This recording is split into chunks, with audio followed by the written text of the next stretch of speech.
Chapter 13. Now the feast of unleavened bread drew near, which is called the Passover. And the chief priests and the scribes sought how they might kill him, but they feared the people. Then entered Satan into Judas, surnamed Iscariot, being of the number of the 12. And he went his way and spoke with the chief priests and captains how he might betray him unto them, and they were glad and covenanted to give him money. And he promised them, and sought opportunity to betray him unto them in the absence of the multitude. Then came the day of unleavened bread, when the Passover must be killed. And he sent Peter and John, saying, Go and prepare us the Passover, that we may eat. And they said unto him, Where do you desire that we prepare? And he said unto them, Behold, when you have entered into the city, there shall a man meet you, bearing a pitcher of water. Follow him into the house where he enters in, and you shall say unto the master of the house, The master says unto you, Where is the guest chamber where I shall eat the Passover with my disciples? And he shall show you a large upper room, furnished, there make ready. And they went and found as he had said unto them, and they made ready the Passover. And when the hour had come, he sat down, and the 12 apostles with him. And he said unto them, I have eagerly desired to eat this Passover with you before I suffer, for I say unto you, I will not any more eat thereof until it is fulfilled which is written in the prophets concerning me. Then I will partake with you in the kingdom of God. And he took the cup and gave thanks and said, Take this and divide among yourselves, for I say unto you that I will not drink of the fruit of the vine until the kingdom of God shall come. And he took bread and gave thanks, and broke and gave unto them, saying, This is my body which is given for you, this do in remembrance of me. Likewise also the cup, after supper, saying, This cup is the new covenant in my blood which is shed for you. But behold, the hand of him who betrays me is with me on the table. And truly the Son of Man goes as it was determined, but woe unto that man by whom he is betrayed. And they began to inquire among themselves who of them it was who should do this thing. There was also a strife among them, who of them should be accounted the greatest. And he said unto them, The kings of the Gentiles exercise lordship over them, and they who exercise authority upon them are called benefactors, but it ought not to be so with you. But he who is greatest among you, let him be as the younger, and he who is chief, as he who does serve. For which is greater? He who sits at a meal or he who serves? I am not as he who sits at a meal, but I am among you as he who serves. You are they who have continued with me in my temptations, and I appoint unto you a kingdom as my Father has appointed unto me, that you may eat and drink at my table in my kingdom and sit on 12 thrones, judging the 12 tribes of Israel. And the Lord said, Simon, Simon, behold, Satan has desired you that he may sift the children of the kingdom as wheat, but I have prayed for you that your faith fail not, and when you are converted, strengthen your brethren. And he said unto him, being grieved, Lord, I am ready to go with you, both into prison and unto death. And the Lord said, I tell you, Peter, that the cock shall not crow this day before you will 3 times deny that you know me. And he said unto them, When I sent you without purse and scrip or shoes, did you lack anything? And they said, Nothing. Then said he unto them, I say unto you again, he who has a purse, let him take it, and likewise a scrip, and he who has no sword, let him sell his garment and buy one. For I say unto you, this that is written must yet be accomplished in me. And he was reckoned among the transgressors, for the things concerning me have an end. And they said, Lord, behold, here are 2 swords. And he said unto them, It is enough. And he came out and went as he was accustomed to the Mount of Olives, and his disciples followed him. And when he was at the place, he said unto them, Pray that you enter not into temptation. And he had withdrawn from them about a stone's cast, and kneeled down and prayed, saying, Father, if you are willing to, remove this cup from me, nevertheless, not my will, but yours be done. And there appeared an angel unto him from heaven, strengthening him. And being in an agony, he prayed more earnestly, and he sweat, as it were, great drops of blood falling down to the ground. And when he rose up from prayer and had come to his disciples, he found them sleeping, for they were filled with sorrow, and said unto them, Why are you sleeping? Rise and pray, lest you enter into temptation. And while he yet spoke, behold, a multitude, and he who was called Judas, one of the 12, went before them, and drew near unto Jesus to kiss him. But Jesus said unto him, Judas, do you betray the Son of Man with a kiss? When they who were about him saw what would follow, they said unto him, Lord, shall we smite with a sword? And one of them smote the servant of the high priest, and cut off his right ear. And Jesus answered and said, Enough, enough. And he touched his ear and healed him. Then Jesus said unto the chief priests, and captains of the temple, and elders who had come to him, Are you come out as against a thief, with swords and staves? When I was daily with you in the temple, you stretched forth no hands against me, but this is your hour and the power of darkness. Then they took him, and led him, and brought him into the high priest's house, and Peter followed afar off. And when they had kindled a fire in the middle of the hall, and were seated together, Peter sat down among them. But a certain maid beheld him as he sat by the fire, and earnestly looked upon him, and said, This man was also with him. And he denied him, saying, Woman, I know him not.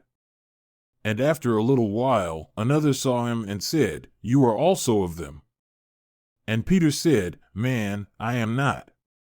And about the space of 1 hour, another confidently affirmed, saying, Truly, this man was also with him, for he is a Galilean. And Peter said, Man, I know not what you say. And immediately while he yet spoke, the cock crew.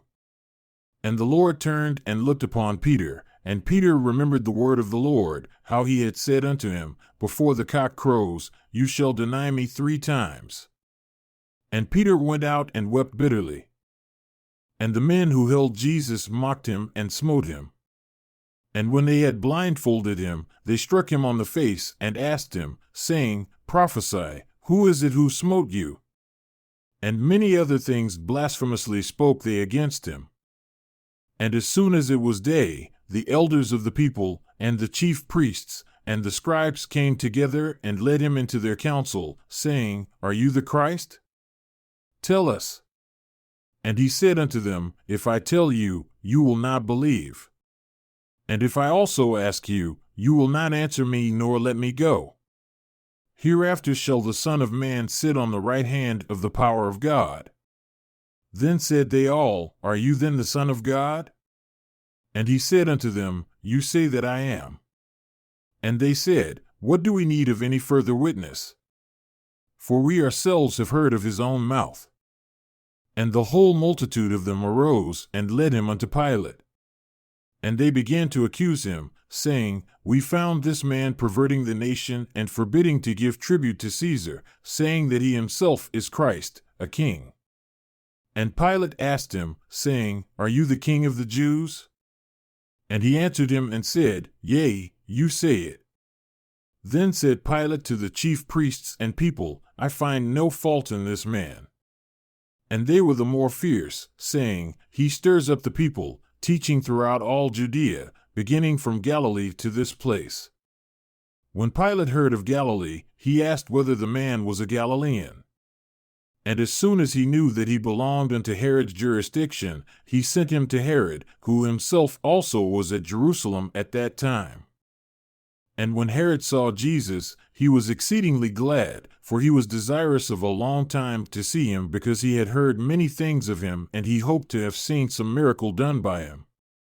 Then he questioned with him in many words, but he answered him nothing. And the chief priests and scribes stood and vehemently accused him. And Herod, with his men of war, despised him and mocked him, and arrayed him in a gorgeous robe, and sent him again to Pilate.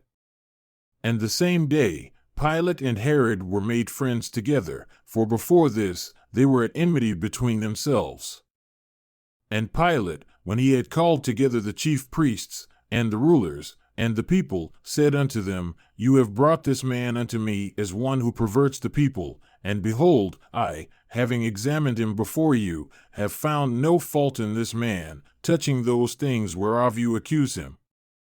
No, nor yet Herod, for I sent you to him, and, behold, nothing worthy of death is done unto him.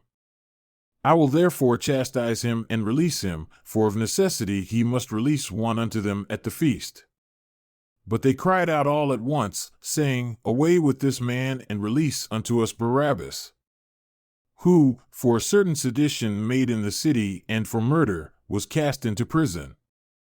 Pilate therefore, willing to release Jesus, spoke again to them. But they cried, saying, Crucify him! Crucify him! And he said unto them the third time, Why? What evil has he done? I have found no cause of death in him. I will therefore chastise him and let him go. And they were insistent in loud voices, requiring that he might be crucified. And the voices of them and of the chief priests prevailed. And Pilate gave sentence that it should be as they required. And he released unto them him who, for sedition and murder, was cast into prison, whom they had desired, and delivered Jesus to their will. And as they led him away, they laid hold upon one Simon, a Cyrenian, coming out of the country, and on him they laid the cross, that he might bear it after Jesus. And there followed him a great company of people, and of women who also bewailed and lamented him. But Jesus turned unto them and said, Daughters of Jerusalem, weep not for me, but weep for yourselves and for your children. For behold, the days are coming in which they shall say, Blessed are the barren, and the wombs which never bore, and the breasts which never gave suck. Then shall they begin to say to the mountains, Fall on us, and to the hills, Cover us. And if these things are done in the green tree, what shall be done in the dry tree? This he spoke, signifying the scattering of Israel and the desolation of the heathen, or in other words, the Gentiles. And there were also two others, malefactors, led with him to be put to death. And when they had come to the place which is called Calvary, there they crucified him and the malefactors, one on the right hand and the other on the left. Then said Jesus, Father, forgive them, for they know not what they do, meaning the soldiers who crucified him. And they parted his raiment and cast lots. And the people stood beholding, and the rulers also with them derided, saying, He saved others, let him save himself if he is Christ, the chosen of God. And the soldiers also mocked him, coming to him and offering him vinegar, and saying, If you are the King of the Jews, save yourself. And a superscription also was written over him in letters of Greek, and Latin, and Hebrew, This is the King of the Jews. And one of the malefactors who was crucified with him railed on him, saying, If you are the Christ, save yourself and us. But the other, answering, rebuked him, saying, Do you not fear God, seeing you are in the same condemnation, and we indeed justly? For we receive the due reward of our deeds, but this man has done nothing amiss. And he said unto Jesus, Lord, remember me when you come into your kingdom. And Jesus said unto him, Truly I say unto you, today shall you be with me in the world of spirits. And it was about the 6th hour, and there was a darkness over all the earth until the 9th hour. And the sun was darkened, and the veil of the temple was rent in the middle. And when Jesus had cried with a loud voice, he said, Father, into your hands I commend my spirit. And having said thus, he gave up the ghost. Now when the centurion saw what was done, he glorified God, saying, Certainly this was a righteous man. And all the people who came together to that sight, beholding the things which were done, smote their breasts and returned. And all his acquaintance and the women who followed him from Galilee stood afar off, beholding these things. And behold, a man named Joseph, a counselor, a good man and a just one, the same day had not consented to the counsel and deed of them, a man of Arimathea, a city of the Jews, who also himself waited for the kingdom of God. He went unto Pilate and begged the body of Jesus. And he took it down, and wrapped it in linen, and laid it in a sepulchre which was hewed in a stone wherein never man before was laid. And that day was the preparation, and the Sabbath drew on. And the women also who came with him from Galilee followed after, and beheld the sepulchre and how his body was laid. And they returned and prepared spices and ointments, and rested the Sabbath day according to the commandment.